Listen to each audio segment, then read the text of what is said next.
बच्चों, organic chemistry कैसी लगती है? इजी या डिफिकल्ट? नॉर्मली जब मैं स्टूडेंट से इंटरेक्ट करता हूँ तो अलग अलग परसेप्शंस स्टूडेंट्स में देखता हूँ, राइट?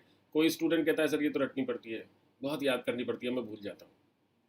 कोई स्टूडेंट बोलता है कि सर ये तो बहुत आसान है, मुझे याद रखने की ज़रूरत ही नहीं। तो इनफैक्ट मैंने भी आज तक ऑर्गेनिक केमिस्ट्री याद नहीं की है, ठीक है। कुछ मेरे बेस हैं, फंडामेंटल्स हैं जो बहुत स्ट्रॉन्ग है, प्लस 50-60 रिएक्शंस होती हैं वो हमें ऑलरेडी पता ही होती है, तो ऐसी कोई ज़रूरत ही नहीं है कि याद करी जाए, राइट? तो ऑर्गेनिक केमिस्ट्री को ग्रिप करने की शुरुआत तो 11th क्लास से हो जाती है, ठीक है। और 12th क्लास का जो पहला चैप्टर है, हेलो एल्केन्स हेलो एरीन्स, वो ऑर्गेनिक केमिस्ट्री में एक बहुत इंपॉर्टेंट रोल प्ले करता है, राइट? हाइड्रोकार्बन्स के बाद अगर रिएक्शन बेस्ड क्वेश्चंस आते हैं, अगर रोड मैप वाले प्रॉब्लम्स आते हैं, तो उनकी शुरुआत हेलोजन कंपाउंड से ही अधिकतर होती है, राइट? तो हेलो एल्केन्स हेलो एरीन्स को किस तरीके से प्रॉपरली ग्रिप करना है, चलिए उसको देखते हैं। ग्रिप करने में सबसे पहली चीज़ क्या आती है? कम से कम हमें पता हो कि इंपॉर्टेंट टॉपिक्स कौन कौन से हैं।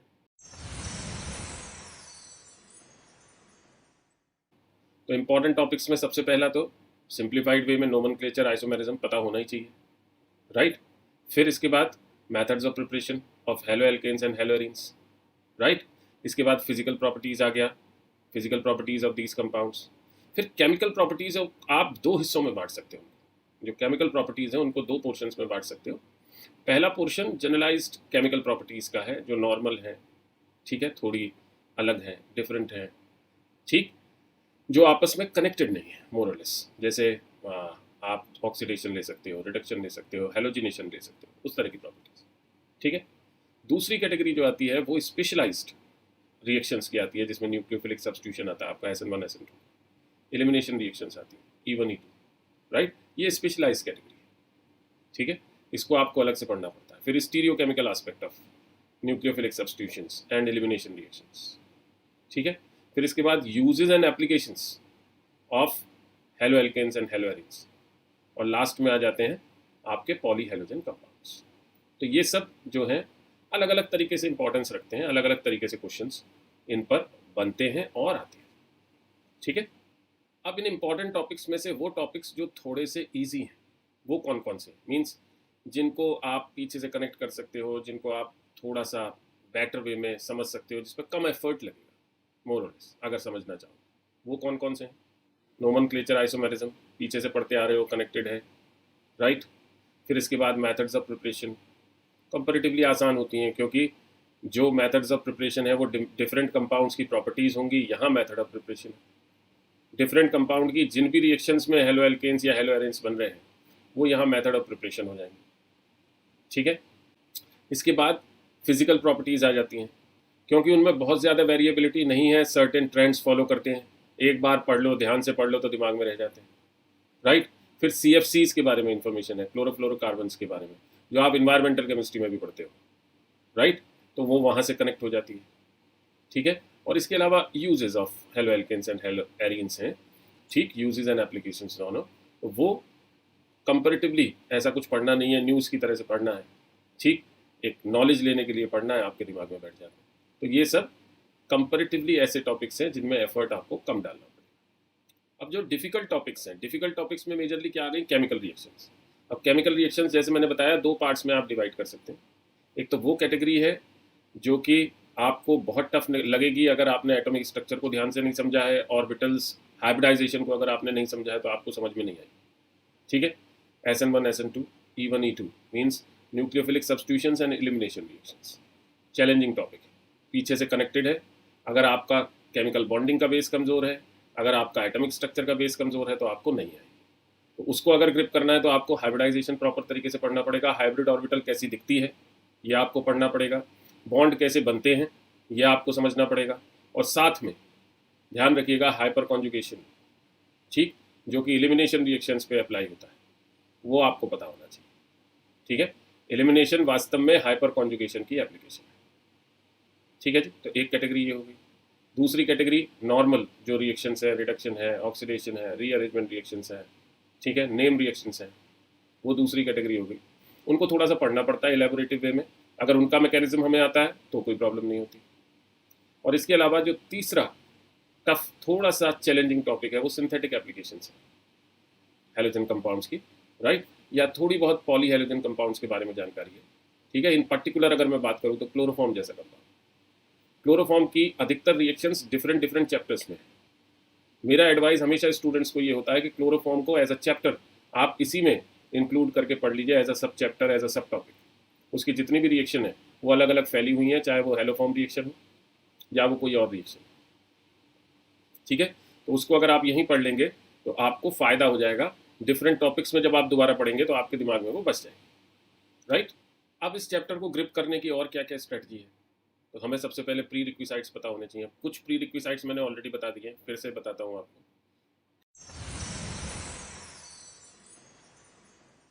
केमिकल बॉन्डिंग, इसका प्रॉपर आइडिया होना चाहिए, इन पर्टिकुलर हाइब्रिडाइजेशन का आइडिया होना चाहिए, राइट। फिर ऑर्गेनिक केमिस्ट्री के बेसिक्स, इसका आइडिया होना चाहिए, ठीक है। बेसिक्स में जैसे इन पर्टिकुलर मैंने बात की आइसोमेरिज्म में स्टीरियो आइसोमेरिज्म, इसका बेस आपका तैयार होना चाहिए, बाकी चीज़ें तो यहाँ पे होंगी, ठीक है। दूसरा हाइपर कॉन्जुगेशन जैसा फिनोमिना, उसका बेस प्रॉपर वे में तैयार होना चाहिए क्योंकि यहाँ उसकी एप्लीकेशंस आपको देखने को मिलेंगी, ठीक है। तो इस तरह की जो कंसेप्ट्स हैं वो तैयार होने चाहिए, राइट। इसके अलावा जो एटॉमिक स्ट्रक्चर और उसमें ऑर्बिटल्स की हम बात करते हैं, ठीक है, ऑर्बिटल्स का स्ट्रक्चर, एटम में ऑर्बिटल्स कैसी दिखाई देती हैं, किस जगह होती हैं, ऑर्बिटल्स में न्यूक्लियस कहाँ पे होता है, ये सारा आइडिया होना चाहिए। देन हाइड्रोकार्बन्स की वो रिएक्शंस, उनकी प्रॉपर्टीज, जिसमें हेलो एल्केन्स बनते हैं या हेलो एरेन्स बनते हैं, क्लोरोबेंजीन बनी या मिथाइल क्लोराइड जैसे कंपाउंड से कार्बन टेट्राक्लोराइड जैसे कंपाउंड्स बने, वो सारा आइडिया होना चाहिए। हेलोजिनेशन रिएक्शंस जिन्हें आप कहते हैं, राइट। इसके अलावा एल्कीन्स से हेलोजन कंपाउंड्स कैसे बनते हैं, एल्काइन से हेलोजन कंपाउंड्स कैसे बनते हैं, ये मोटे मोटे आइडियाज़ होने चाहिए, ठीक है। ओजोनोलाइसिस जैसी रिएक्शन का आइडिया होना चाहिए, राइट। तो हाइड्रोकार्बन्स का ठीक ठाक आपको पता होना चाहिए। Then last but not the least, halogen compounds की रिएक्टिविटी, यानी पी ब्लॉक एलिमेंट्स में जो हेलोजन कंपाउंड्स है इनका भी बेस आपका तैयार होना चाहिए, किस तरीके से रिएक्टिविटी रहती है हेलोजन्स की, किस तरह से काम करते हैं वो। स्ट्रैटेजी का जो दूसरा पार्ट होता है दैट इज एनालिसिस। तो प्रीवियस ईयर वेटेज में जब आप लास्ट 5 ईयर्स का एनालिसिस करते हैं तो हेलोजन कंपाउंड से 6 क्वेश्चंस डायरेक्टली आए हुए, ये आप बहुत अच्छे से जानते हैं। इनडायरेक्ट क्वेश्चंस इसमें रोड में प्रॉब्लम्स की तरह से आपको वहां पे दिखाई देते ही हैं, बट डायरेक्टली 6 क्वेश्चंस आए हुए हैं। और इन 6 क्वेश्चंस में से एक क्वेश्चन 2023 में प्रेजेंट था, मींस वहां जो वेटेज थी वो 4 मार्क्स की थी। 2 क्वेश्चंस 2022 में प्रेजेंट था, राइट, मींस वहां जो वेटेज थी वो 8 मार्क्स की थी। और 2021, 20 और 2019 में इस पर्टिकुलर चैप्टर से एक एक क्वेश्चन आया था, मींस वहां भी जो वेटेज थी वो 4 मार्क्स की थी। तो मोर और लेस एक या दो क्वेश्चंस की पॉसिबिलिटी इस पर्टिकुलर चैप्टर से एवरी ईयर कंसिस्टेंटली दिखाई दे रही है, राइट। अब स्ट्रैटेजी का जो तीसरा हिस्सा देखते हैं, दैट इज मैं कितने आवर्स दूंगा, आपको कितने आवर्स लगभग देने होंगे, ठीक है। आप जानते हैं कि एक टीचर जितना देगा उससे लगभग 2 से 3 गुना आवर्स आपको खुद प्रिपेयर करने के लिए देने होंगे। तो मैं अगर बोलूँ तो अराउंड 12 आवर्स, 12 to 18 आवर्स में इस पर्टिकुलर चैप्टर को मैं समअप कर देता हूँ, जिसमें मेजर चंक जो होता है वो न्यूक्लियोफिलिक सब्स्टिट्यूशंस पे फोकस होता है और स्टीरियोकेमिस्ट्री पे फोकस होता है, ठीक है। उसके बाद फिर एलिमिनेशन रिएक्शंस का नंबर आता है, ठीक है। और बाकी चीज़ें जो है वो वास्तव में लगभग 40% चंक ऑफ द टाइम को कवर अप करती है। आपको प्रिपेयर करने के लिए that means around 36 to 40 hours और 45 आवर्स की नीड होगी। क्वेश्चंस की जहाँ तक बात है, रोड में प्रॉब्लम्स अराउंड 75 वो आपको प्रैक्टिस करनी चाहिए, ठीक है। और जो डायरेक्ट क्वेश्चंस हैं दैट इज अराउंड 50 to 60 वो आपको प्रैक्टिस करनी चाहिए, ठीक है। तो ये चैप्टर प्रॉपर तरीके से आपकी ग्रिप में आ जाएगा, राइट। और प्रॉब्लम्स की प्रैक्टिस करने के लिए एज सच अगर आप देखोगे तो बुक्स आपके पास अवेलेबल है, ठीक।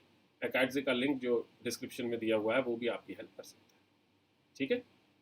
तो इस चैप्टर को बहुत अच्छे से अगर आप समझना चाहते हैं या ग्रिप करना चाहते हैं तो ये छोटी छोटी बातें आपको ध्यान में रखनी है, ठीक है। और ये भी ध्यान रखिए कि ऑर्गेनिक केमिस्ट्री आपस में लिंक्ड होती है। ऑर्गेनिक केमिस्ट्री कंसेप्चुअल केमिस्ट्री भी कही जाती है, तो कंसेप्ट अगर वीक है तो सर्टेनली आपको रटना पड़ेगा। और अगर कंसेप्ट वीक नहीं है, अगर आप कंसेप्ट स्ट्रॉन्ग रखते हो, तो याद रखने की ज़रूरत नहीं है, कंसेप्ट को सिर्फ ध्यान में रखो और इक्वेशंस को भूल जाओ। इक्वेशंस अपने आप ज़रूरत पड़ने पर आप वहाँ पर आंसर कर सकते हो। ठीक है।